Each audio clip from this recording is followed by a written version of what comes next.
अस्सलाम वालेकुम। उम्मीद करती हूँ कि आप सब खैरियत से होंगे। आज का हमारा टॉपिक है auto intimation of immortality from recollections of early childhood. Intimation का मतलब होता है इतला और इमॉर्टैलिटी लाफानी। लाफानी का मतलब होता है जिसको कभी मौत नहीं आती। तो ये उसके रिकलेक्शंस हैं इस पोइम में। उसकी वो अपने पास्ट के अपने चाइल्डहुड की बातें करता है, उसको वो वक्त याद आता है, अपने बचपन का टाइम याद आता है। तो ये पोइम इस बारे में है। ठीक है, हम शुरू करते हैं। सबसे पहले introduction. This poem is written by William Wordsworth. ये पोइम विलियम वर्ड्सवर्थ ने लिखी है इन 1802 टू 1804, मतलब 1802 से 1804 के दरमियान में लिखी है। मतलब उन्होंने 2 साल लगाए हैं इसे लिखने में। 1802 से 1804 के दौरान में लिखी है उन्होंने। एंड पब्लिश्ड इन 1807, और पब्लिश इनकी 1807 में हुई है।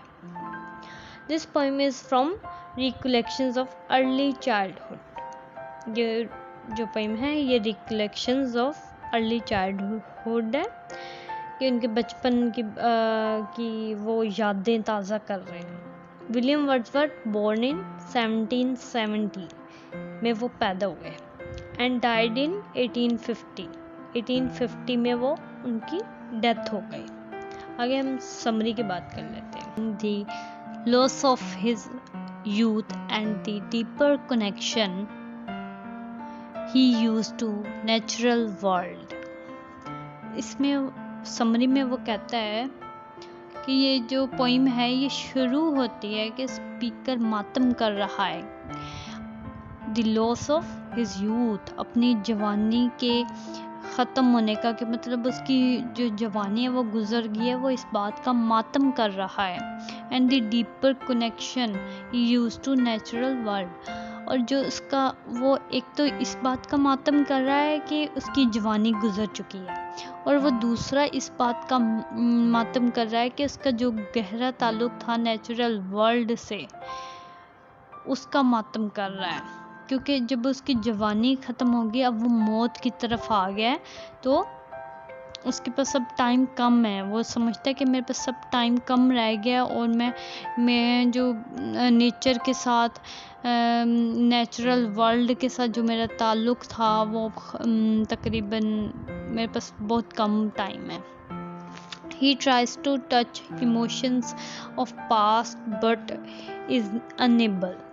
वो इमोशंस, जज्बात को, अपने माजी के जो जज्बात हैं, इमोशंस हैं, फीलिंग्स हैं, उनको टच करना चाहता है मगर वो नहीं कर सकता। There's always something missing। उसे हमेशा कुछ मिसिंग लगता है।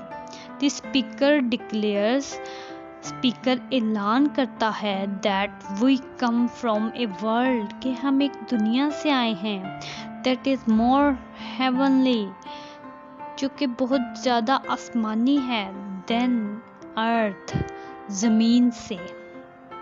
It is with memory of this place that we see the earth। ये हमारी याद है of this place, इस जगह की, that we see, जो हम देखते हैं, the earth, ज़मीन को, at least at first, जो हम कम से कम सबसे पहले हम देखते हैं ज़मीन को, ये हमारी यादें होती हैं। Eventually, आखिरकार, we grow older, हम बूढ़े हो जाते हैं।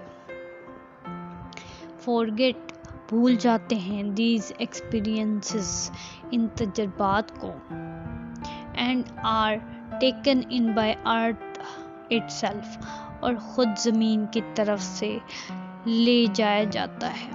इस बात का मतलब ये है कि हमने इतनी जो हमने ज़िंदगी गुजारी होती है उम्र, लेकिन एक टाइम आता है जब हमें ज़मीन के अंदर ही दफन होना होता है। मतलब इधर उसका इशारा मौत की तरफ है कि हमने मरना होता है, कि हम इसी ज़मीन में दफन होते हैं। जिस ज़मीन के साथ हमारी यादें जुड़ी होती हैं, उसी ज़मीन जब हम बूढ़े हो जाते हैं तो हमारी वो यादें भूल जाती हैं हमें, और हम ज़मीन में ही दफन हो जाते हैं। Wordsworth's speaker concludes the poem by declaring that he can always look to his past, his memories. यहाँ पे वर्ड्सवर्थ कहता है, वर्ड्सवर्थ का स्पीकर कहता है, उसको कंक्लूड करता है पोइम को बाय डिक्लेयरिंग, ऐलान करते हुए कि ही कैन ऑलवेज लुक, वो हमेशा देखेगा, टू हिज पास्ट, अपने माजी को, हिज मेमोरीज, अपनी यादों को, टू रिमेंबर, याद रखने के लिए, that what it was like to live, जैसे रहते थे एज चाइल्ड, बचपन में जैसे रहते थे। तो वो ये चीज़ें याद कर रहा है वो, लेकिन वो टाइम वापस नहीं आ सकता, तो वो ये चीज़ें रिमेंबर कर रहा है कि इस तरह हम बचपन में किस तरह रहते थे, वो यादें हमें याद आती हैं। He can channel these experiences into present, वो अपने तजर्बात को, अपने हाल, अपने मौजूदा में इन तजर्बात को चैनल करता है, and live as he used to, और वो ऐसे रहता है जैसे वो पहले रहा करता था। दिस इज हाउ, कि कैसे ही रिगेन्स, वो दोबारा हासिल करता है जॉय, खुशी को, ऑफ पास्ट, अपने माजी को, एंड लिव्स, और रहता है हैप्पीली, खुशी से, विद हिज मॉर्टेलिटी। मॉर्टेलिटी का मतलब होता है मौत, मतलब खुशी से रहता है विद हिज मॉर्टेलिटी। अब यहाँ पे ये नहीं है कि वो अपनी मौत के साथ रहता है, मतलब उन्होंने यहाँ पे इशारा दिया है कि अब वो मौत के करीब है, वो मरने वाला है, उसके पास टाइम कम है, वो बूढ़ा हो चुका है, तो अब वो खुशी खुशी रहता है, मतलब अपने मौत का इंतज़ार कर रहा है खुशी खुशी। अब उसको मरने का कोई गम नहीं है कि उसके सारे जो भी एक्सपीरियंसेस हैं, तो वो यहाँ पे ये बात कर रहा है। अब पूरी समरी में यहाँ पे शुरू में उन्होंने ये कहा है कि वो मातम कर रहा है अपने लॉस ऑफ यूथ का, अपनी जवानी के अपने जवानी के वक्त गुजरने का, और जो गहरा ताल्लुक था उसका नेचुरल वर्ल्ड से, वो छूट गया है, क्योंकि अब वो बूढ़ा हो चुका है। वो उस तरह से उसके इमोशंस नहीं रहे जिस तरह के उसके बचपन में हुआ करते थे। वो उन इमोशंस को टच करना चाहता है, मगर वो नहीं कर सकता। वो हमेशा कुछ महसूस करता है कि कुछ मिसिंग है, और वो ऐलान करता है कि ये दुनिया आसमानी है, ज़मीन से ज़्यादा आसमानी है, और वो अपनी मेमोरीज याद करता है, और वो कहता है जो हमने ज़मीन पर सबसे पहले चीज़ें देखी होती हैं, वो हमारी मेमोरी होती है, हमारी यादें होती हैं। तो वो कम से कम हम जो पहली चीज़ देखते हैं वो हमें नहीं भूलती। आखिरकार हम लोग बड़े हो जाते हैं, बूढ़े हो जाते हैं, तो हम वो अपने तजर्बात भूल जाते हैं, और फिर हम खुद ज़मीन में ही दफन हो जाते हैं। ज़मीन की तरफ ले जाया जाता है हमें, मतलब हम ज़मीन में दफन हो जाते हैं। और फिर वो जो स्पीकर है वो कंक्लूड करता है पोइम को बाय डिक्लेयरिंग दैट के वो अपनी पास्ट की मेमोरीज को दोबारा से वो याद करता है, रिमेंबर करता है, जैसे वो चाइल्डहुड में रहता था, अपने बचपन में रहता था, और वो सारे एक्सपीरियंस को याद करता है, अपने वो मौजूदा अपने जो एक्सपीरियंस होता है उसके बचपन का, तो वो उस एक्सपीरियंस को अपना मौजूदा में ले आता है, मतलब मेमोराइज करके, और वो फिर रहता है, और उसको फिर कोई गम नहीं होता कि उसके पास सब थोड़ा टाइम है। वो दोबारा हासिल कर लेता है अपनी यादों को। जब बुढ़ापे में उसे याद आ जाती हैं वो चीज़ें, तो वो खुश है, उसको मरने का कोई गम नहीं है। तो अब वो खुशी से मौत का इंतज़ार कर रहा है। आगे इसकी थीम्स की बात कर लेते हैं। इसमें यूथ जवानी की थीम डिस्कस की गई है, एज की थीम उम्र की थीम डिस्कस की गई है, रिलीजन मज़हब स्पिरिचुअलिटी रूहानियत की थीम इसमें डिस्कस है, नेचर फितरत की आर डिस्कस्ड इन पोइम, इस पोइम में डिस्कस की गई है। पहली यूथ, दूसरी एज, तीसरी रिलीजन, चौथी स्पिरिचुअलिटी, पांचवी नेचर। ये 5 थीम्स डिस्कस की हुई हैं। आगे हम लिटरेरी डिवाइस की बात कर लेते हैं।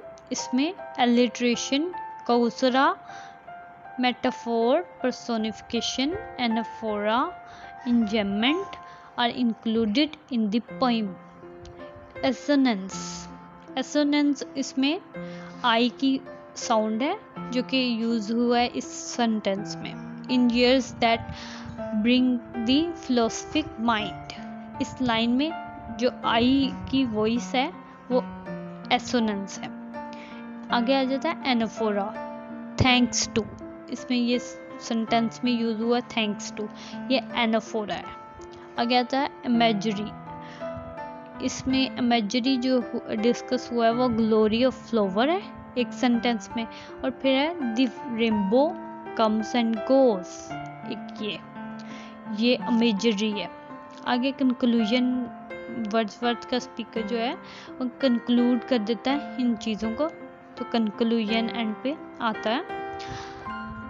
Wordsworth's speaker concludes the poem by declaring that he can always look to his past, his memories, to remember what it was like to live as a child. मतलब यह है कि वर्ड्सवर्थ का जो स्पीकर है वो कंक्लूड करता है इस पोइम को ऐलान करके कि हमेशा वो अपने पास्ट को, अपने माजी को याद रखेगा, देखता रहेगा से मुराद है कि याद रखेगा और अपनी इमेजिनेशन में देखता रहेगा।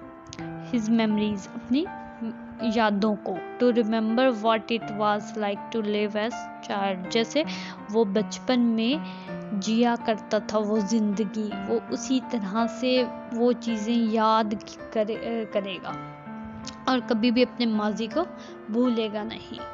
अगर आपको मेरी वीडियो अच्छी लगी हो तो मेरे चैनल को सब्सक्राइब, वीडियो को लाइक और कमेंट में ज़रूर बताएं कि मेरी वीडियो आपको कैसी लगी, और शेयर करना मत भूलिएगा।